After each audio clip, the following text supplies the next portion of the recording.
Hey everybody, it's good to see so many faces I haven't seen in a while. Man, I've missed my CoDA group.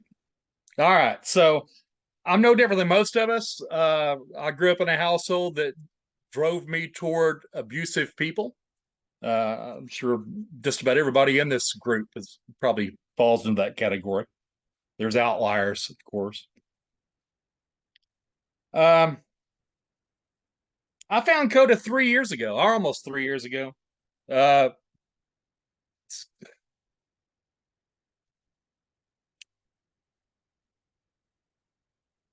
I guess I'll back up. I met Amy. That's my ex-wife. I met her 30 years ago. Um, I didn't realize at the time that she had a personality disorder, borderline personality disorder, that she has not been treated in the entire time that I've known her. And when I first found CoDA, that day I'd been looking online and realized I was in a trauma bond. Had no idea what the hell a trauma bond was. Boy, I know all about it now. So I got online and I started. Somebody had suggested CoDA, so I found a CoDA group, and it just so happened they were meeting just a few miles from my house that evening. And when I got there, I found out that it was their first meeting back after the pandemic. Um, so yeah, I was really raw because that was pretty much my first time out uh, amongst people after being locked up with somebody with borderline personality disorder for over a year, and that was my only human contact. So yeah, when I walked in, I was crying a lot. It was bad. Uh, and the people there made me feel at home. It made me feel comfortable. Uh,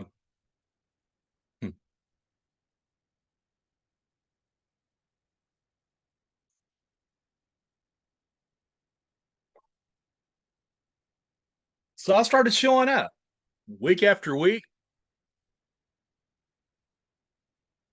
And the thing that kept me coming back was the phrase desire healthy relationships. That's what I wanted more than anything. I had no clue how to do it, but these people promised me that they'd help me with that.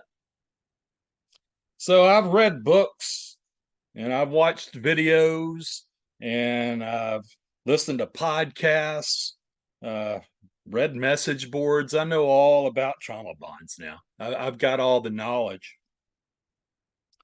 The one thing that's been holding me back, um, no, I'm going to back that up. Nothing's holding me back. CoDA gave me a new lease on life. CoDA, I never would have left my abuser without having the people of CoDA around me to give me the strength to do that. There's no way that was going to happen. Uh, and even when I left it, it's still been a struggle. Uh, I left Amy 5 months ago. 5 months ago, I left, and I thought that as soon as I didn't see her face every day, that the trauma bond would disappear and things would be easier. And I was sorely disappointed when I got 2 hours away from her and realized that was not the case at all. Excuse me, just 1 second.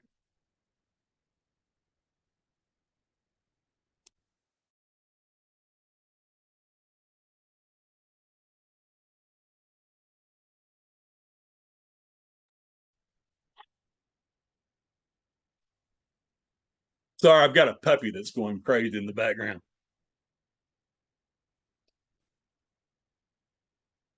I moved away 5 months ago. I thought this was going to be easy, and it hasn't been easy. It hasn't been easy at all. Uh, and there's two reasons why. I haven't leaned on my higher powers, and my higher powers is going to be both spiritual and higher power as being the group itself. Uh, I miss my CoDA group. I miss seeing you guys week after week. I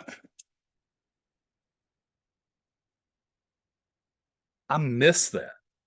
And I'm so thankful that we have this now because there's not a meeting anywhere close to where I live now. So to have this available and to be able to have the support of people that understand me, that's priceless. Um, so where am I at right now?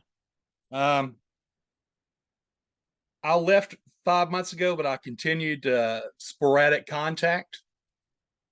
But I can say this: yesterday was no day before yesterday was my 30th day of no contact with my ex. No phone calls, no texts. And that's been a huge jump for me. And it's been hard. It's been so hard because I'm having to go against what I feel because my feeling says run back to her. That's just, and I think most of y'all understand that feeling. Uh,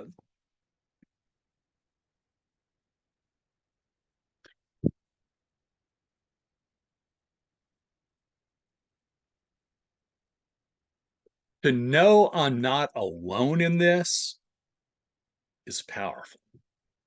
For us to have each other to reach out to explain to us when things are confusing in our head, that's invaluable. So let's go back to the spiritual part. And this is kind of what's messing with me right now because I've really been struggling over the last few weeks. And I really reached out to God in a way I haven't reached out to him in a long time, just begging for some direction. And because I'd kind of lost my purpose without having my group to go to every week and without people reaching out to me to ask for help with the steps and stuff. Nobody's reached out to me in a while. And I kind of felt like I lost my purpose a bit. And almost immediately after that prayer, CoDA reaches out to me because there's somebody that needs a sponsor, needs somebody to do a fifth step with. I'm sorry. And that gave me a little bit of my purpose back. And then that turned into a sponsorship, which gave me a little bit of my purpose back. And then I get reached out to speak today, which gave me a little bit of my purpose back, and which kind of reminded me that, me and God, we fight a lot. Um, I'm what you would call I call it a hopeful agnostic. Uh, but sometimes things pop up that I just can't explain, and I chalk that up to my higher power. And so I guess that's my basic thing for today is just it, we can't do this alone. I mean, I said before, there's outliers. There's always outliers. There are people that are able to do this alone, and we all have met those people, and I hate those people. Just have no use for them whatsoever because they really piss me off because I'm not one of those people. I've got to have the support of this group, and I've whether my higher power is spiritual or my higher power is the group, whatever, this group and my higher power gives me a sense of purpose, and that's what we need more than anything. That's all I got.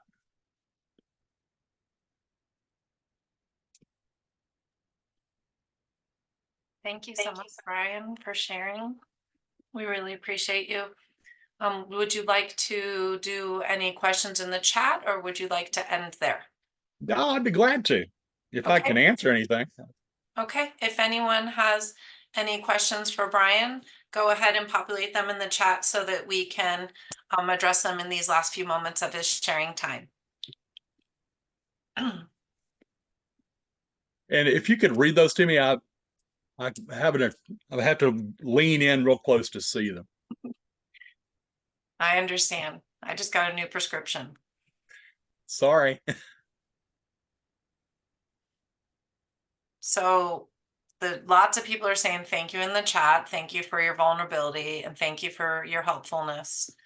And then someone just said they're going through the same pain, including the PBDX, and they appreciate your share.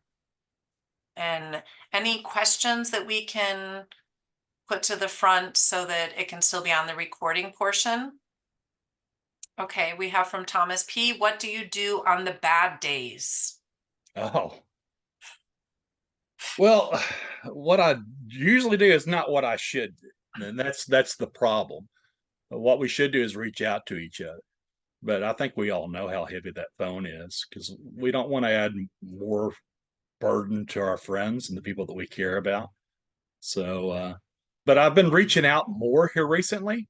And the exciting thing about that is the people that I've reached out to have almost all been going through the same thing and have shared back and have taken a lot of the stress off. Just knowing you're not alone. It's wonderful.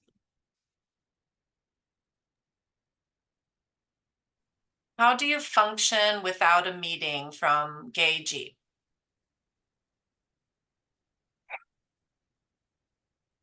I've tried to find a group here. I have not found it yet, but I'm gonna keep looking. And if I don't find one eventually, then I know how to start a group. Uh, I don't know if I'm strong enough right now to do that, but I don't know. If I feel led to do that down the line, I will. And we also have lots of hybrid groups, Bryan. So Yes, Thursday night, ma'am. Zoom on in. Thank you very much, Bryan.